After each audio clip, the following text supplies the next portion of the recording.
Ever had one of those games where your other two lanes are getting destroyed and you are playing a measly hero like Anti-Mage who can't do anything before he gets a million items? 99.99% of carry players would feel helpless in this kind of situation, but I channeled my inner Yotoro and managed to create space for my team. Yes, you heard that right. I created space for my team as an Anti-Mage. In this video, I'll show you how you can create space for your own self and carry impossible games. Alright guys, before we get into it, just for some context, TA is 5.5 connect with 9 minutes. She's 6 and 1. She's the enemy carry. My Magnus off lane is 2000 gold behind her. My mid Sand King is 1000 gold behind the enemy sniper. And the situation is looking very rough. I'm also not having a great game. I'm only like 400 gold to have the Doom, which is also going to deteriorate very fast because Doom is Doom and Anti-Mage is a shit fucking hero. Now, usually what people say is that, oh, if the game is like this, how do we win? I'm a fucking Anti-Mage. I can't do shit. I can't do shit until I get like a million items. So until I get a million items, I'm kind of dead weight for my team, which is far from the truth. If you're actually a good carry player, you don't really need your team to create space for you every game. There will be some games where you have to create space for yourself, and this game, I'm going to show you how you can do that with just a few moves. So the situation is of the game, you have it in front of you. We're not doing well. TA is having a really nice game and she's going to use her tempo, and the sniper's going to use his tempo. The Doom is going to use his tempo, and they're just going to end the game unless I can do something about it. So my team ends up somehow killing the TA here, which is fortunate, right? Of course, the enemy is also going to make mistakes. It's not like they're pro players who are never going to make a mistake. But what happens is that after the TA is killed, sniper is here to clean up. My team's running away. They're scared of the sniper, but I'm just like, guys, you need to... I just respawned, right? So I can TP here, which is fortunate. The situation presented itself to me, and now I'm coming top, and I'm just going to kill this sniper. Instantly after this, I know that I want to go back bottom. Why do I want to go back bottom? Is because Doom's cooldown is still like a minute away. And I want to take advantage of that. I don't want this Doom to have a free lane and just like freely farm this entire area and take my tower. I need to keep my tower alive for as long as possible because otherwise they will close out the map really quickly if this tower dies fast. And because of that, I get bottom. I don't stay top even though Magnus is here and I can take the lane. I don't do it. I'm just chilling here, and now the next move that I want to make is basically try to kill someone with my mana void, and the most obvious target is Doom. Like, I want to make moves around my mana void, otherwise we're just going to slowly lose the game. Because you can see the difference, it's huge. They're just going to like completely cook us. And as you can see, I signal towards this Doom here, yellow, and I'm just letting my team know that I have mana void in 10 seconds and we should kill this guy. Particularly, I just need Shaman to TP with his snakes and we can kill him. Shaman, I don't know what the fuck he's doing, but he's just chilling. I think he wants to deward this ward, which is what he's doing. He dewards this, and right after this, I signal to him that come bottom. We need to kill this guy. Please, just come bottom.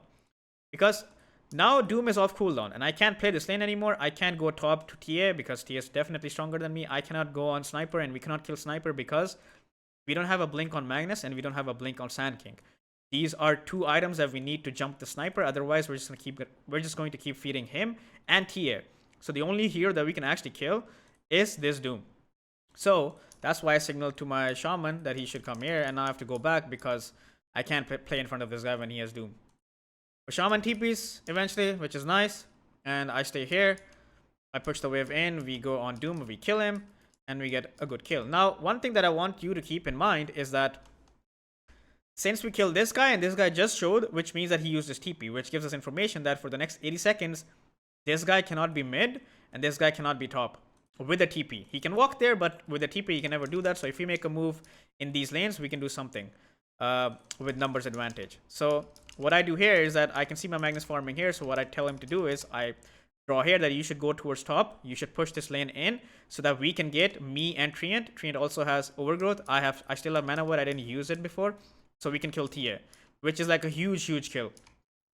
We get here, and we're making our move. Magnus Blink is almost also up. But what happens is TA uses Voice Line, which kind of tells us that we're on a trap. And as a result, what happens is TA goes back. Because she has a trap, she goes back. But they still force TA to go back, which means that we can pressure this tower. And now one more thing that I want you to keep in mind is that since this Doom died, he TP'd back here, so he can also not be top. If they take a fight at top, if they try to defend this tower, they will lose the fight. Because we have Blink on Magnus in Courier, and we have RP, and we have Treant's Overgrowth, and if Sand King comes top, he will also have Blink, and he also has Haste, and he has TP, and he has Epicenter. We have everything that we need to make this move, but no one in my team is making these calls. I have to do it, even though I'm playing fucking carry, and I'm playing Anti-Mage, who is supposed to just AFK farm and do nothing according to the masses, right? The masses that AM is a useless hero, that he cannot do anything. I am leading my team, because that's the only way we can win this game. So now I know that Tia is just gone because she has a trap. So I'm not going to hit this tower, which is like a waste of time for me because I can just farm my Fury, which is exactly what I'm doing. I'm really close to it. I get my Fury here. And Magnus still hasn't shown his Blink, which is good. He's pushing this wave in. And now they're trying to make a move and try to defend this tower. And what happens is that Tia comes here. We get an RP on her. And now we're killing. Now if they take a fight here, which is exactly what they're trying to do, Mr. Doom cannot join. Doom cannot join, and we're going to take a 5v4 fight. Tia already out of mana, and Tia is going to die. And I get out because I don't want to die. And then we get a triple kill here. 2 cores enemy dead. And we get this tower as well. And then look at what I do instantly. What I do is that I'm like, guys, there's no way this guy can just take this tower. Shaman has a TP. I want you to TP so we can kill him. I instantly signal bottom and I TP here first. I'm not waiting for my team to initiate. I'm just going there first. Because I'm forcing them to do these things. And I want to try to bait him here on me. And instead, he gets baited. And we kill him. And now, because of these few moves, we have a 2k lead suddenly. The difference between me and TA is suddenly not that much. It's only 400 gold. Regardless of the fact that TA farms much faster than I do. A few minutes ago, TA was owning this lane. She was 6-1. Now she's 6-3. Her tower's dead. She's not farming super fast. AM, who was 2000 gold behind this TA, has caught up to her. And now the game is stabilized. My Magnus, my Sand King are doing better than the enemy mid laner and many offlaner. And I'm doing almost the same as a TA. Now we have blinks, we have everything because of these few moves that we made. Right? Now since my team is still close by, I can play a bit aggressive. Doom is dead. So what happens here, I'm just like chilling, farming here. And I show here and they're TPing here. So what I do is, I know my team is nearby, so I should play a bit aggressive. But what I'm trying to do is I'm basically acting. I'm acting like, oh, I'm really scared, guys. Go on me, I'm really scared. And then this guy chases me. And then what happens is, Magnus is there, he skewers him, and he dies. Now we got another kill, and boom, the game is easy. So, I'm still like 500 gold behind this TA, but what happens after this, since we've stabilized this game, few minutes later, I'm not going to show you that part because it's just useless. Basically, but what happens is, I'm suddenly ahead of the TA after this point, and I get Butterfly and Aegis, and we end the game. It looks like we kind of stomp them instead of them stomping us, right? But if you look at the scoreboard, you'll be like, oh, this is a pretty easy game. But when you look at the graph, it shows you win probability going towards their side. They have the goal lead. And suddenly, with these moves, the goal lead shifts. The win probability shifts. We keep that momentum up, and then we eventually win the game, right? And now you must ask yourself, is it truly your team's job to constantly create space for you so that you can farm? No. Good carry players need to channel their inner Yatoro and make these moves and make these calls and then make space for themselves, right? You saw how I couldn't play in front of the Doom, so I went top and I killed Sniper. And then when I could play in front of the Doom because he used his Doom, I went bottom and then we killed him. This Doom did not use his Doom for the entirety of the game because we kept killing him or we kept dodging him.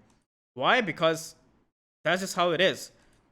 You have to like find moves in the game and you have to make sure that those moves are being utilized if you want to make sure that your hero has a game. If you wish to significantly improve in Dota, I offer coaching packages that will significantly improve your MMR as they have for other students. If you're interested, you can either join my Discord or check out my website at PainDota.com. Apart from that, I do a lot of analysis like this in my private community called Dota Academy.